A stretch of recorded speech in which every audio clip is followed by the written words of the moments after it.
of Vikings and Scots at a place called Brunanburh. Brunanburh was a major battle in England's history, and for years after was simply called the Great Battle. It even inspired the Anglo-Saxon Chronicle to break into verse. "Never was there more slaughter on this island, never as many folk felled before this, by the sword's edge, as books and aged sages confirm, since Angles and Saxons sailed here from the east, sought the Britons over the wide seas, those proud warsmiths. They overcame the Welsh, glory-hungry earls, and took hold of this land." It might have been the great battle, but it was swiftly forgotten, and even the place where the battle had been fought was also forgotten. We now know the battle was fought on the Wirral, and while it is tempting to say that the conflict was the birth moment of England, it is more accurate to see it as a part of the process. That had begun much earlier, when Athelstan's grandfather, King Alfred, had the ambition to unite the different Anglo-Saxon kingdoms.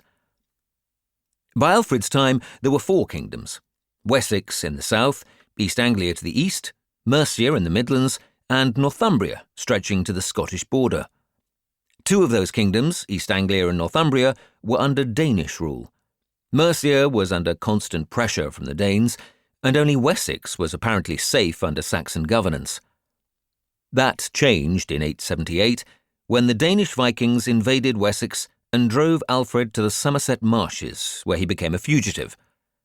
Somehow he raised an army and inflicted a devastating defeat on his enemies at Ethandun, and in the subsequent years, and under his son King Edward, Mercia became a part of Wessex, and the Saxons then inflicted defeats on the Danes in East Anglia. Alfred's ambition had been to unite all those lands where English, the language of the Saxons and Angles, was spoken. It would not just be language that united the peoples, but religion too. The Danes and other Northmen who held so much land in Britain were pagans, and Alfred was determined that they should become Christian. The victory at Brunanburh weakened the Northmen's hold on Northumbria, and that kingdom swiftly became a part of what was now to be called Englaland.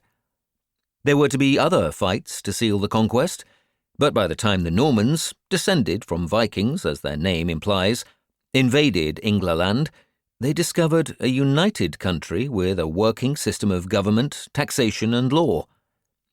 That law was policed by shire reeves, from which comes our word sheriff. The shires were Saxon inventions, but under the Normans, the more usual word counties was used, and the sheriffs were consigned to America's Wild West. There was an irony in the story of the Saxon conquest of England. The struggle against the Northmen was almost a repetition of an earlier invasion when the Saxons had first come to Britain. That happened as the Romans were abandoning the island, leaving behind them a string of forts along the eastern seaboard designed to repel the Saxon incomers. Those forts failed, and a succession of Angle and Saxon invaders landed, pushing the native Britons outwards into what is now southern Scotland, into Wales, Cornwell, and south across the sea to Brittany. There is an echo of that brutal, merciless time in the Anglo-Saxon Chronicle's report on Brunanburh, claiming that the famous battle marked the greatest slaughter since Angles and Saxons sailed here. From the east sought the Britons over the wide seas, those proud warsmiths. They overcame the Welsh, glory-hungry earls, and took hold of this land.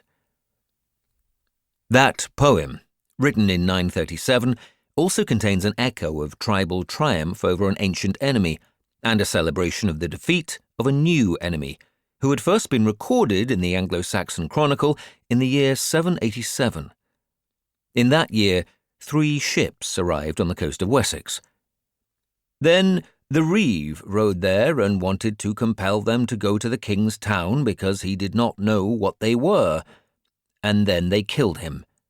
These were the first ships of the Danish men which sought out the land of the English race. Those 3 ships might have been the first, but they were not the last. More and more raiders harried the British coast.